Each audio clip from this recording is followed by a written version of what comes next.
Hello সকলকে। আজ আমি আপনাদের সবার সাথে শেয়ার করব কিয়াংসের দুপুরের খাবার। আমি কিভাবে তৈরি করছি এবং ওকে আমি কিভাবে খাওয়াচ্ছি, কি কি দিচ্ছি, সবটাই আজ আমি আপনাদের সাথে শেয়ার করব। চলুন ওর খিচুড়িটা বানিয়ে ফেলা যাক। এই যে এতটা কুমড়ো আমি দেব, এটা আমি গোটাটা কুচি কুচি করে কেটে দেব। এরকমভাবে গোটা অবস্থায় কিন্তু দেব না, এটা দেব। আর এটাও আমি টুকরো টুকরো করে দেবো। আর এই 4-5টা বিনস দেব। আর একটা পটল গোটা ভেতর থেকে বীজ আমি ছাড়িয়ে নিয়েছি, বাইরেটাও পরিষ্কার করে নিয়েছি। আর কুমড়োটারও আমি ছালটা ছাড়িয়ে নিয়েছি। আর ঠিক এতটা টুকরো পেঁয়াজ, এই টুকরোটা আদা, আর 1 কোয়া রসুন, এটা দেব। এগুলো আমি সব কিছু চাল ডালের সাথে খিচুড়ি করব এটা দিয়ে। আর তার সাথে এই যে দেশি মুরগির ডিম, ও কিন্তু দেশি মুরগির ডিমই খায়। আর যখন দেশি মুরগির ডিমটা পাওয়া যায় না বা থাকে না, তখন আমি এমনি নর্মাল ডিমও দিই, কিন্তু দেশি মুরগির ডিমটাই ও বেশি খায়। এই যে সবজিগুলো, এগুলো কিন্তু এখন আমি 4টে সবজি দিচ্ছি, 4টে-5টা যখন যেরকম সবজি থাকে। ও মোটামুটি সব সবজিই খায়, কিন্তু বয়স অনুযায়ী সবজিটা ডিসাইড করতে হয়। প্রথমে আমি 2টো দিতাম, প্রথমে 1টা দিতাম, তারপরে 2টো দিতাম, তারপরে 3টে সবজি দিতাম, এরকম করে। এখন যেহেতু ওর 14-15 মান্থস এজ, সেই কারণে আমি ওকে এতগুলো সবজি দিই, নইলে কিন্তু এতগুলো সবজি দেওয়া চলে না। তাই বাচ্চার বয়স অনুযায়ী সবজিগুলো ডিসাইড করবেন। এবার দেখায় কতটা চাল ডাল দিই। এই যে ওর এই চামচটার 1 চামচ মুসুর ডাল দেব, 1 চামচ মুগ ডাল দেব। যেহেতু আমি 2 চামচ ডাল দিয়েছি, তাই আমি 4 চামচ চাল দেব। 1 চামচ, 2 চামচ, 3 চামচ, 4 চামচ। চাল ডালটা আমি আমার রেশিও হিসেবে দিই। 2 চামচ এই চামচটার 2 চামচ চাল, 1 চামচ ডাল হচ্ছে রেশিও। আমি 2 চামচ ডাল দিলাম, সেই কারণে 4 চামচ চাল দিয়েছি। আর আমি 2 ধরনের ডাল এখানে ইউজ করেছি, মুগ ডাল এবং মুসুর ডাল। যখন বাচ্চারা ছোট থাকে তখন মুগ ডালটা খুব সহজেই হজম হয়ে যায়, যে কারণে কিন্তু ছোট বয়সে শুধু মুগ ডালটাই দেওয়া হয়। আমিও কিন্তু ওমকে শুধু মুগ ডালটাই দিতাম যখন ও আরও অনেক ছোট ছিল। আর যখন একটু একটু করে বড় হয়েছে, 1 বছর পেরিয়ে যাওয়ার পর, 13 মান্থসের পর থেকে আমি ওকে এরকম মুসুর ডালটা সপ্তাহে 1 দিন 2 দিন মিশিয়ে দিই। বাকি দিন মোটামুটি মুগ ডালই দিই, কিন্তু মোটামুটি 2 দিন এই মুসুর ডালটা আমি মিশিয়ে দিই। সেরকম বাচ্চার বয়স মতো করে নিতে হবে, ঠিক আছে? চাল ডালের গায়ে কিন্তু অনেক পাউডার লেগে থাকে, তো ভালো করে ধুয়ে জলটা এরকম স্বচ্ছ যতক্ষণ না হচ্ছে, ততক্ষণ খুব ভালো করে চাল ডালগুলো ধুয়ে আমি এরকম স্বচ্ছ অবস্থায় জলে একটুক্ষণ ভিজিয়ে রাখবো। যতক্ষণ না আমার এই সবজি টবজিগুলো সব রেডি করা হচ্ছে কেটে, ততক্ষণ এটা আমি ভিজিয়ে রাখবো। এবার কেটে রেডি করব সবজিগুলো।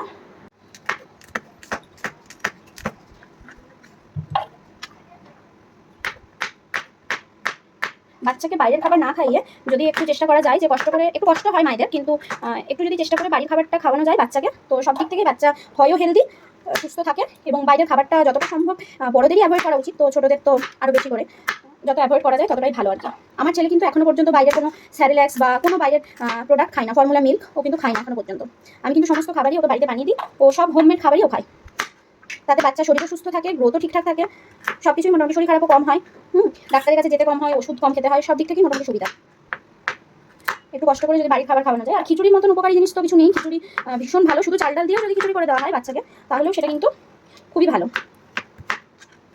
আর চেষ্টা করবেন যে বাচ্চা যত বড় হবে তত সমস্ত ধরনের সবজি বাচ্চাকে দেওয়ার। যত সবজি খাবে, যত সিজনাল ফ্রুটস খাবে, সবই কিন্তু বাচ্চার জন্য খুব ভালো। আমার ছেলে কিন্তু সমস্ত রকমের সবজি খায়, এমনকি আমরা বড় হয়ে আমি বা আমার হাজব্যান্ড এতটা সবজি পছন্দ করি না যতটা ও সবজি খায়। আমরা কিন্তু এত সবজি খাই না, কিন্তু আমার ছেলে মোটামুটি সব সবজিই খায়। এমনকি করলাও ভেজে হয়তো বীজটা ছাড়িয়ে দিলে ও কিন্তু করলাটাও খায়।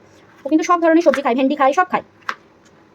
আপনাদের যদি এরপরেও কোনো কোশ্চেন থাকে যে কীভাবে কী খাওয়াবেন বা কী করবেন, আমাকে জিজ্ঞেস করতে পারেন, আমি অবশ্যই বলে দেবো, বা ও কীভাবে খায় সেটা আমি দেখিয়ে দেবো। আর এই যে পেঁয়াজ, আদা, রসুন, এগুলো আমি একটু করে গ্রেট করে নেবো। আমার এখানে পেঁয়াজ, আদা, রসুনটা গ্রেট করা হয়ে গেছে। এই মশলাটাই আমি ওর খাবারে দেবো। কখনো টমেটোও আমি দিই, ভেতরের বীজটা ছাড়িয়ে টমেটোটাও কিন্তু আমি এইভাবে গ্রেট করে দিই। চালটা দিই না, আর তার সাথে ভেতরের বীজটা আলাদা করে নিই। আর সবজিটাও আমি এই যে পুরো কেটে রেডি করে নিয়েছি। এবার কিছুটা বসিয়ে ফেলি। ঠিক এতটা ঘি দেবো। আমি কিন্তু ওর খাবার কোনো তেলে করি না, আমি কিন্তু ওর খাবার ঘি দিয়েই করি। ঘিটা দরকার, এই সামান্য একটু জিরে ফোড়ন দেবো, ঠিক এতটা। এবার দিয়ে দেবো হচ্ছে মশলাটা।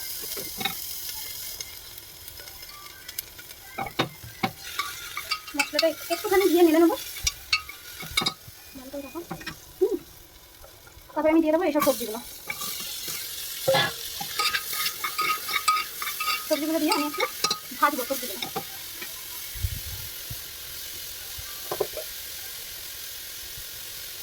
ঠিক এই সামান্য একটু জিরে গুঁড়ো দেবো আর একটুখানি হলুদ গুঁড়ো দেবো। আর কিন্তু কোনো মশলাপাতি ইউজ করবো না।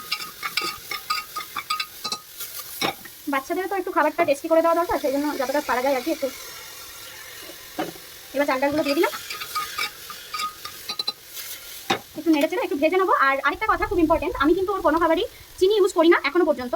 আর নুনটা আমি 1 বছর পর্যন্ত ইউজ করিনি এখনো পর্যন্ত। যেদিন আমি ওর খিচুড়িতে মিষ্টি কুমড়ো বা মিষ্টি আলু ইউজ করি, সেদিন কিন্তু আমি ওর খাবারে কোনো রকম নুন ইউজ করি না। আর যেদিন আমি মিষ্টি কুমড়ো বা মিষ্টি আলু এগুলো ইউজ করি না, সেদিন কিন্তু আমি ওর খাবারে খুব অল্প পরিমাণে নুন ইউজ করি। তো যতটা সম্ভব নুন চিনি 1 বছর পর্যন্ত তো কোনো খাবারই নুন চিনি ইউজ করা যাবে না। আর 1 বছর পর নুনটা দেওয়া যেতে পারে, 2 বছর পর্যন্ত চিনিটা না দেওয়াই ভালো। এবার আমি জলটা দিয়ে দিচ্ছি পরিমাণ মতো, যতটা জল লাগবে আমি মোটামুটি দিয়ে দিলাম। একটু নেড়ে চেড়ে দেবো, ঢাকা দিয়ে দেবো। আর কোনো এবার আমি চাপা দিয়ে দেবো, মোটামুটি 5টা থেকে 7টা সিটি পড়বে, তারপরে আমি খুলে দেখাচ্ছি যে কিরকম হয়েছে। ঠিক আছে, এই যে জলটা পুরো মরে গেছে, এমনভাবেই করতে হবে যাতে জল একটু না ফেলা যায়। হ্যাঁ, এবার এটা আমি ম্যাশারে করে ম্যাশ করবো, একটু ঠান্ডা হয়ে যাক, ভাপে একটু থাক, তারপরে এই ম্যাশারটাই করে ম্যাশ করে নেবো।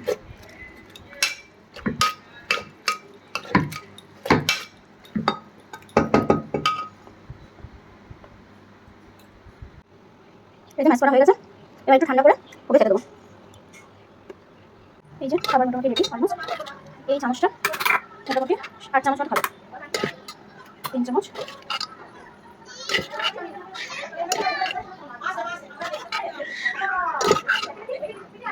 এই এতটা খাবে। কে নাও খাবো না, ওকে এই যা এলো খাবো। গুড বাই, দেখি গেল।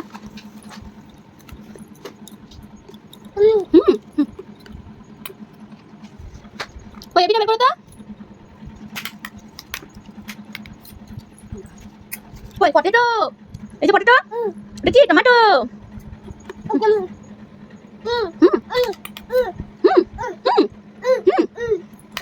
তুমি খিচুড়ি খেতে ভালোবাসো?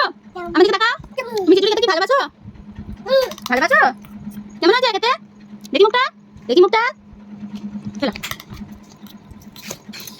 ইয়ে মা, তুমি বইটা ছিটছো? ছিঁড়ে দিলে বইটা? ছিঁড়ে দিলে তো বইটা। ছিঁড়ে গেল না বইটা? পোকা গাছে মাছ ধরতে ক্ষীর নদীর কূলে, ছিপ দিয়ে গেল কোলা ভেঙে মাছ নিয়ে গেল কিলে। আঁকা গাছে তোতা পাখি, ডালিম গাছে মৌ, এত ডাকি তবু কথা পাও না কেন বউ? তাদের কেন? আমরা দুটি ভাই শিবের গাছের গায়, ঠাকুমা গাছের গায়ে আকাশি ডুবুকি বাজায়। এর মাঝে দাও তো, এর মাঝে ডুবুকি বাজায়। আমরা দুটি ভাই শিবের গাছের গায়, কি হাঁটি মাটিম টিম, তারা মাটি বাড়ি ডিম, তাদের খাটা দুটি শিং, তারা হাঁটি মাটিম টিম। খোকন খোকন করে মাই, খোকন গেছে কাদের না, 7 টাকাকে দাঁড় বাই, খোকন তুই ঘরে আয়। ওদের নাম আছে ওই দেখো ম্যাও, কত বড় ম্যাও এসছে। দাও, থ্যাংক ইউ। কি আছে দাও, দাও, থ্যাংক ইউ। দিবে, থ্যাংক ইউ। যে লাস্ট, হ্যাঁ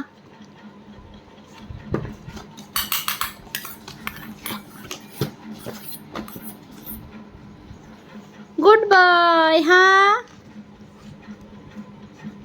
গুড বাই। দেখলেনই যে ও পুরো খিচুড়িটা শেষ করে নিয়েছে খাওয়া। ও প্রতিদিনই একবার করে খিচুড়ি খায়। আর তার সাথে আমি যে ডিম সিদ্ধটা দেখালাম, ওটা আমি ওকে বিকেলবেলা খাওয়াবো। ও যখন ডিম খায় বা মাছ খায়, ওকে আমি চেষ্টা করি পুরো মাছটা এবং পুরো ডিমটাই খাওয়ানোর। সেই ভিডিওটাও আমি আপনাদের সাথে একদিন শেয়ার করব। আর চেষ্টা করবেন আপনারাও বাচ্চাকে যে প্রতিদিন অন্তত একবার ওকে খিচুড়ি দেওয়ার। খিচুড়িতে ভীষণ পুষ্টি, খিচুড়ি খাওয়াটা ভীষণ ভালো বাচ্চাদের জন্য। আর এখনকার মাদের যারা বিশেষ করে ওয়ার্কিং মাদার, তাদের জন্য তো ভীষণ টাফ একটু সময় বের করে বাচ্চাকে মোবাইল ছাড়া রাখা বা খাওয়ানো বা একটু ওর সাথে খেলাধুলা করা। কিন্তু যতটাই টাফ হোক, আমরা সব কিছুই তো আমাদের সন্তানের স্বার্থে করি। তো যতটা চেষ্টা করা যায় যে ওকে মোবাইল ছাড়া রাখার, বাচ্চার সাথে একটু খেলাধুলা করা বা ওকে বিভিন্ন রকম অ্যাক্টিভিটিসের মধ্যে রাখা। ও কিন্তু আপনারা দেখতেই পেলেন যে ও কিন্তু মোবাইল ছাড়াই পুরো খাবারটা খেয়েছে। তো ওরও মোবাইলের একটু নেশা আছে। আমি যখন বেরিয়ে যাই ও মোবাইল দেখে, মোবাইল নিয়ে খেলে, সব ঠিক আছে, কিন্তু ওর এমন ব্যাপার না যে মোবাইলের প্রতিও ভীষণ আসক্ত। মোবাইল ছাড়াও খাবে না বা মোবাইল ছাড়া ও কোনো কাজ করবে না। ও কিন্তু মোবাইল ছাড়া খাবে, খেলবে আমার সাথে। আমি অফিস থেকে আসার পরে কিন্তু ও খেলে, সেই ভিডিওটাও আমি আপনাদের সাথে একদিন শেয়ার করব, সেটা আপনাদের সবাইকে দেখাবো। আর এখন কিন্তু দেখতেই পেলেন যে ও মোবাইল ছাড়াই পুরো খাবারটা খেয়েছে। তো চেষ্টা করবেন যাতে বাচ্চাদেরকে বিভিন্ন রকম বইপত্র, খেলাধুলার মাধ্যমে, গল্পের মধ্যে দিয়ে বাচ্চাকে খাওয়ানো যায়। তাহলে সেটা করলে বাচ্চার হজমটাও ভালো হবে, আর খাবার চিবিয়ে খেতে শিখবে, এবং পুরো খাবারটা ও খাবারের প্রতি মনোযোগী হয়েই খাবারটা খাবে। সেটা খুব ইম্পর্ট্যান্ট। ঠিক আছে, আজকের মতন টাটা, ভালো থাকবেন সকলে, বাই সকলকে।